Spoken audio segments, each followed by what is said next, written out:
this matrix multiplied by column matrix A1, A2, A3 and it is equal to the column matrix x1, x2, x3. आपको पता है कि this system of equation can be written in the matrix form as such. Okay. Now from this I can write A1, A2, A3 is equal to 1, 4 minus 1, 4, 1, 1, 1 minus 1, minus 1, 1, 2 इस matrix का inverse. ऐसे लिख सकते हैं ना. If the inverse of this matrix exists, then we can find A1, A2, A3 in this way. Okay. Now A inverse आप calculate कर सकते हैं और आप देखेंगे कि A इसका इनवर्स एग्जिस्ट करता है and the inverse of this matrix is equal to. So यहाँ पर हम इसको डायरेक्टली मैं लिख रहा हूँ. You can very well calculate the inverse of this matrix. The inverse of this matrix is 3 minus 7 minus 5 minus 1 3 2 2 minus 5 minus 3 x1 x2 x3. तो इसका क्या मतलब हो गया. Now we have found the values of A1, A2 and A3. So what is A1? A1 is 3x1 minus 7x2 minus 5x3. A2 is minus x1 plus 3x2 plus 2x3 and A3 is 2x1 minus 5x2 minus 3x3. All right, clear. So इसका ये मतलब हुआ कि जो हमारा x1, x2, x3 जो R3 का arbitrary element था x1, x2, x3 that can be written as 3x1 minus 7x2 minus 5x3 multiplied by u1. मैं u1 ले लेता हूँ यहाँ पर. Plus A2 is minus x1 plus 3x2 plus 2x3 multiplied by u2 plus 2x1 minus 5x2 minus 3x3 multiplied by u3. देखिए हमने यहाँ पर क्या लिखा था. x1, x2, x3 को लिखा था a1 times u1 plus a2 times u2 plus a3 times u3. सो यहाँ पर हमने a1, a2, a3 की जगह ये वैल्यूज पुट कर दी. Now again do the same process. Apply the linear transformation T on both sides. That means T of x1, x2, x3 is equal to 3x1 minus 7x2 minus 5x3 into T of u1 plus minus x1 plus 3x2 plus 2x3 into T of u2 plus 2x1 minus 5x2 minus 3x3 into T of u3. Now you can very easily put the values of T of u1, T of u2 and T of u3 here. जो आपको T of u1, T of u2, T of u3 की values दी हुई हैं उनको यहाँ put करके and you can find the required linear transformation as we have done in the earlier examples. तो जैसा हमने इससे पहले वाले एग्जाम्पल्स में किया है उसी तरह से आप इसको भी कंप्लीट कर सकते हैं. Alright. So students, let us now discuss one more question here. Here we have to find the linear transformation T from R3 to R3 such that Tx is equal to Ax where the matrix A is given to us 1 2 minus 3 0 1 1 and 1 0 minus 1. ठीक है. तो अब हमने एक linear transformation जो है वो हमें इस फॉर्म में दिया हुआ है Tx is equal to Ax. Okay, where the matrix A has been given to us. अब मान लीजिए कि हम x1, x2, x3 और y1, y2, y3 ये दो एलिमेंट हम ले लेते हैं R3 के such that T of x1, x2, x3 is equal to y1, y2, y3. Or I can write T of x is equal to y.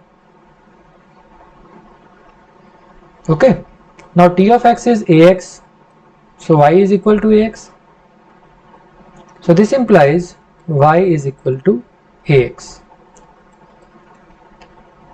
Now writing the vector y in column matrix form, I will get y1, y2, y3 is equal to A matrix क्या है आपका 1, 2, 3, 0, 1, 1, 1, 0, -1 into x vector हमने क्या लिया था x1, x2, x3.